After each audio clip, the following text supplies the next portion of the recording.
Hi friends, ಇವತ್ತು ನೋಡಿ ನಾನು ಸಿಂಪಲ್ಲಾಗಿ ಒಂದು ಚಿಕನ್ ಲಿವರ್ ಗೊಜ್ಜು ಮಾಡಿದ್ದೀನಿ. ಚಿಕನ್ ಲಿವರ್ ಗೊಜ್ಜು, ಚಿಕನ್ ಲಿವರು ಮತ್ತು ಅದು ಕಿಡ್ನಿ ಅಂತಾರಲ್ಲ, ಗುಂಡಿಕಾಯಿ, ಅದನ್ನು ಸಿಂಪಲಾಗಿ ಮಾಡಿದ್ದೀನಿ ಗೊಜ್ಜು ಥರ. ಪುದೀನ, ಟೊಮೆಟೊ, ಕೊತ್ತಂಬರಿ ಪೇಸ್ಟು, ಆಮೇಲೆ ಶುಂಠಿ ಬೆಳ್ಳುಳ್ಳಿ ಪೇಸ್ಟು, ಆಮೇಲೆ ಇದಕ್ಕೆ ಬಂದು ನಾನು ಧನಿಯಾ ಪುಡಿ, ಅಚ್ಚ ಖಾರದ ಪುಡಿ ಮತ್ತು ಅರಿಶಿನ, ಗರಂ ಮಸಾಲ, ಚಿಕನ್ ಮಸಾಲ ಹಾಕಿ, ಈರುಳ್ಳಿ, ಹಸಿಮೆಣಸಿನಕಾಯಿ ಹಾಕಿ ಫ್ರೈ ಮಾಡಿಕೊಂಡು ಸುಮ್ಮನೆ ಗೊಜ್ಜು ಥರ ಮಾಡಿದ್ದೀನಿ. ತುಂಬ ಚೆನ್ನಾಗಿರುತ್ತೆ ಅನ್ನ ಕಲಿಸ್ಕೊಳ್ಳೋಕ್ಕೆ.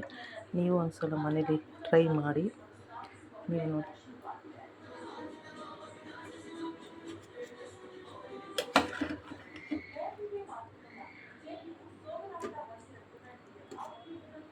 ಇದು ಚಿಕನ್ ಲಿವರ್ ಮತ್ತು ಗುಂಡಿಕಾಯಿ, ಕಿಡ್ನಿ ಅಂತಾರಲ್ಲ, ಅದು ಬಂದು ಫ್ರೈ.